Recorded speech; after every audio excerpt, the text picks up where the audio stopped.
Hello everyone, you're welcome with this topic, mathematical induction.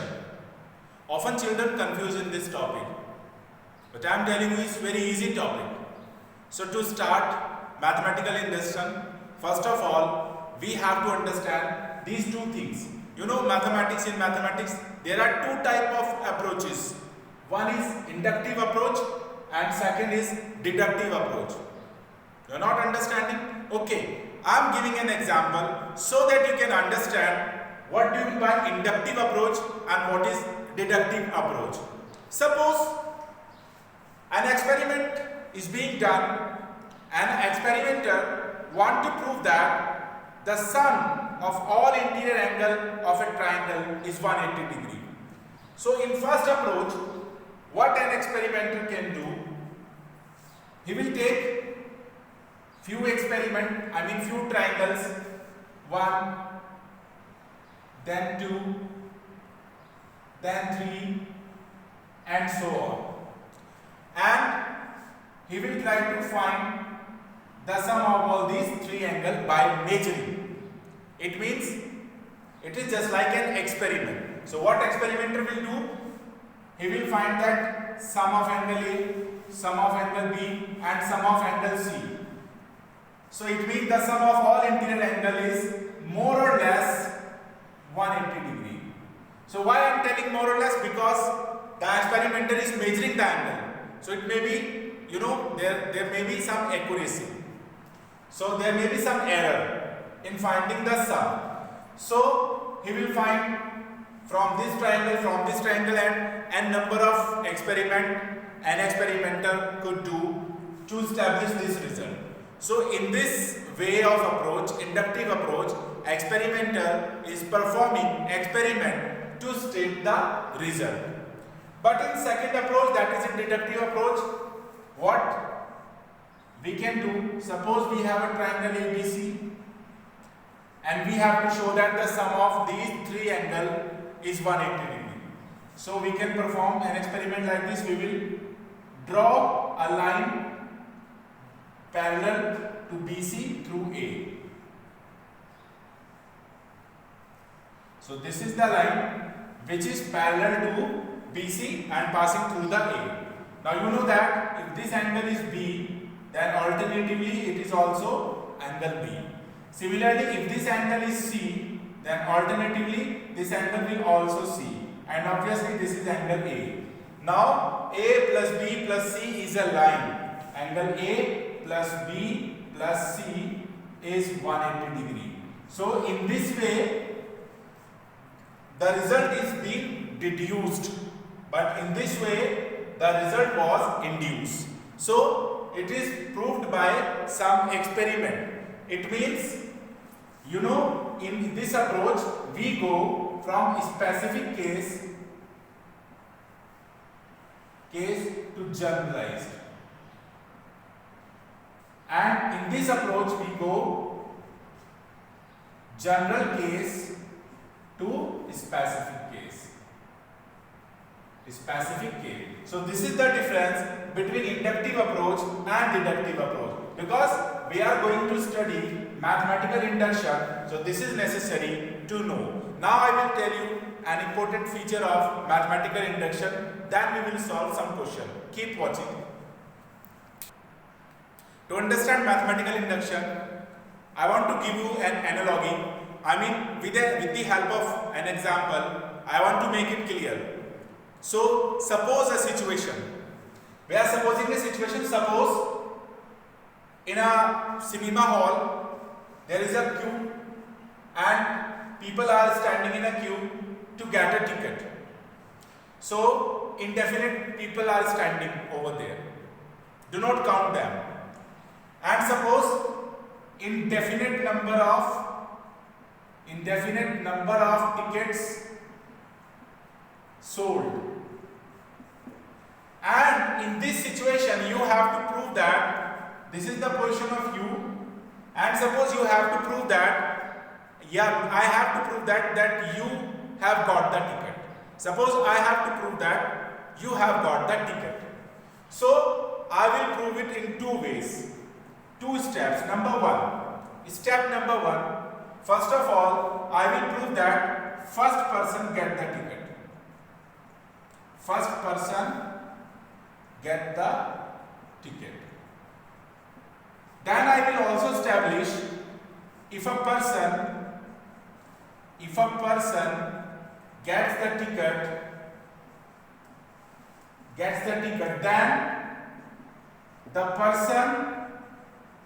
then the person following him will also gets the ticket. So if I have established these two things, thing number 1, first person get the ticket. If I am able to prove this situation that first person get the ticket, and I have also established this result, if anyone is getting, then the person following him will also get. So you know, with the help of these two statements, I can prove that you have got the ticket. How? From the first statement, I will apply that first person gets the ticket. This I have proved. Now with the help of second statement, because second statement is saying if a person gets the ticket, then the person following him will get the ticket. So we have proved that first person get the ticket. So applying second, if first get the ticket, then second get the ticket. Again applying second, if second get the ticket, then third get the ticket. Similarly, this get the ticket, this person get the ticket, this person get the ticket, this person get the ticket, and finally you have got the ticket. So this is called mathematical induction. So it means mathematical induction, if any statement is given, so we will prove in two ways. Number 1, we will prove that for first, that is the beginning of the chain, that is for n is equal to 1, the result is true. We have to establish that. This is called basic step. This is called basic step. It means, first of all, to prove every question, we have to show that the result is true for n is equal to 1. Like I have proved that first person get the ticket because the chain beginning is starting. Like we playing in the childhood that we stand bricks like this. So if we push one brick, then the second and the third and the all bricks will fall. So in the same way, we have to start the chain. So first of all, we have to prove that first person gets the ticket. Then I have established that if a person is getting the ticket, obviously the person following getting a ticket. So this way I can prove that you have got the ticket. So similarly, for any statement, first of all we have to prove the statement for n is equal to 1.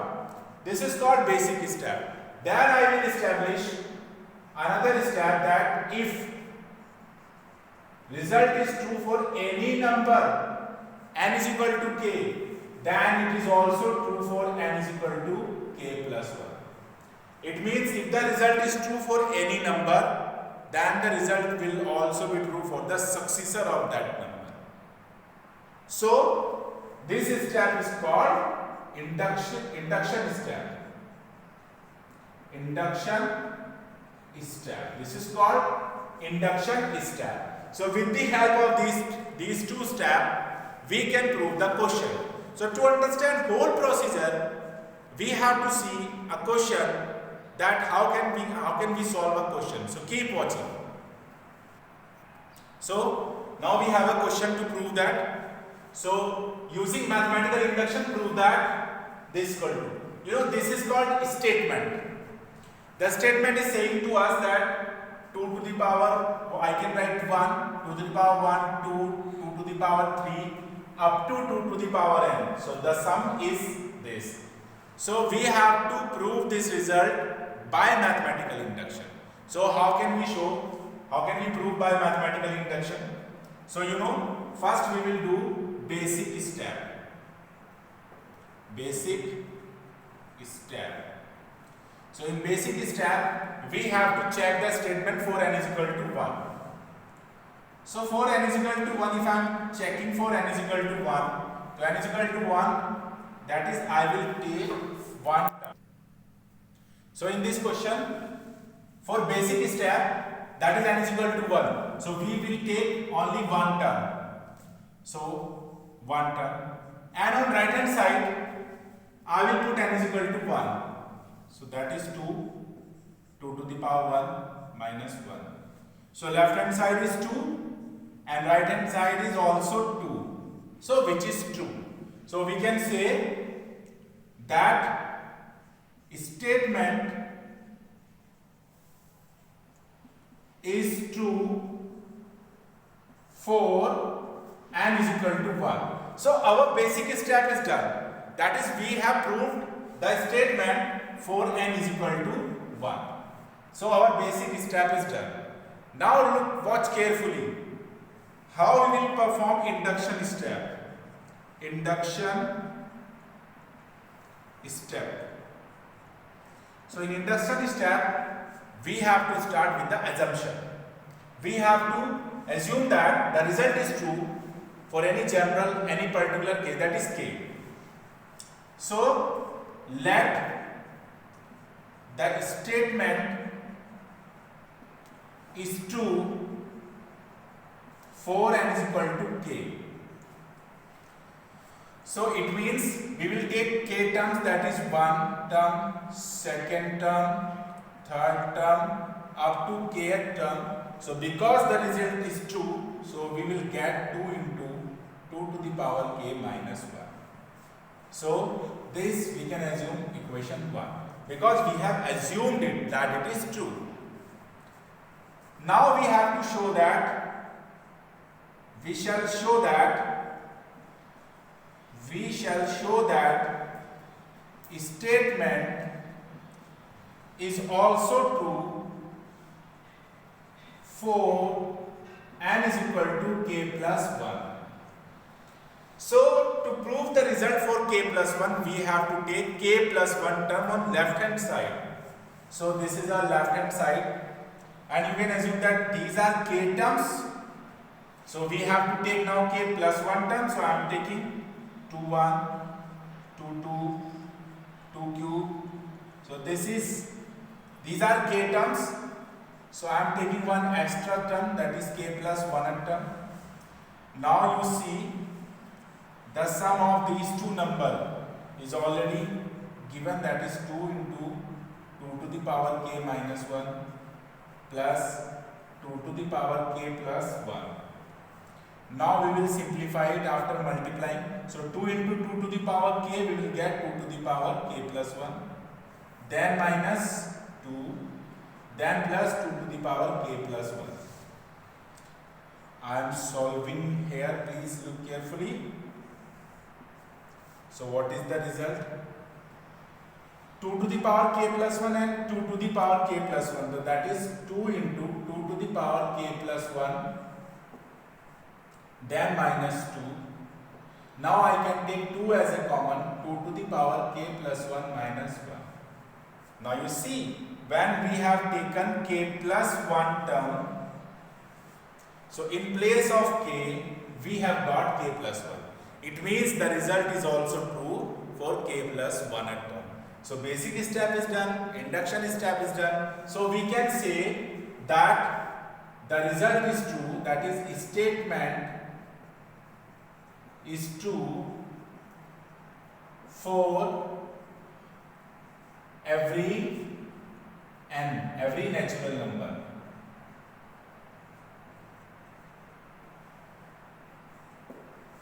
So for one more question, keep watching.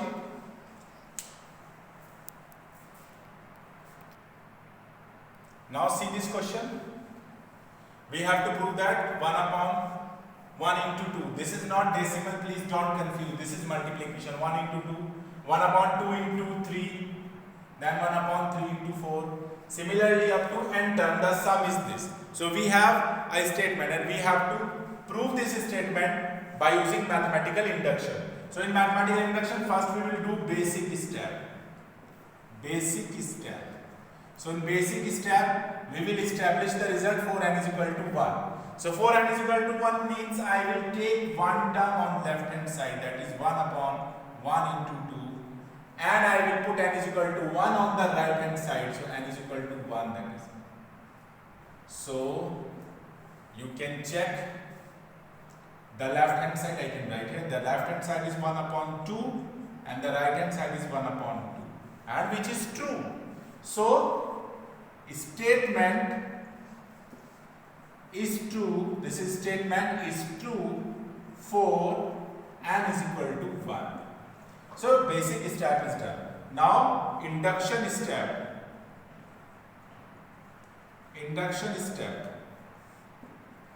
So in this step, first we have to assume that the statement is true for n is equal to k. Let statement is true for n is equal to k. Induction step will always start with the supposition. You have to assume that. So we are assuming that it is true for k. So if it is true for k, so what would happen? That is, if I am taking k term, this is first term, then second term, then third term, and then kth term. So k plus 1, then answer will be k upon k plus 1.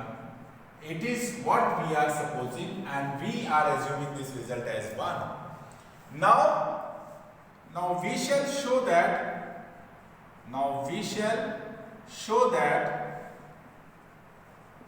statement is also true for n is equal to k plus 1. So for this we have to take k plus 1 term on left hand side. So first write k term. So these are k terms.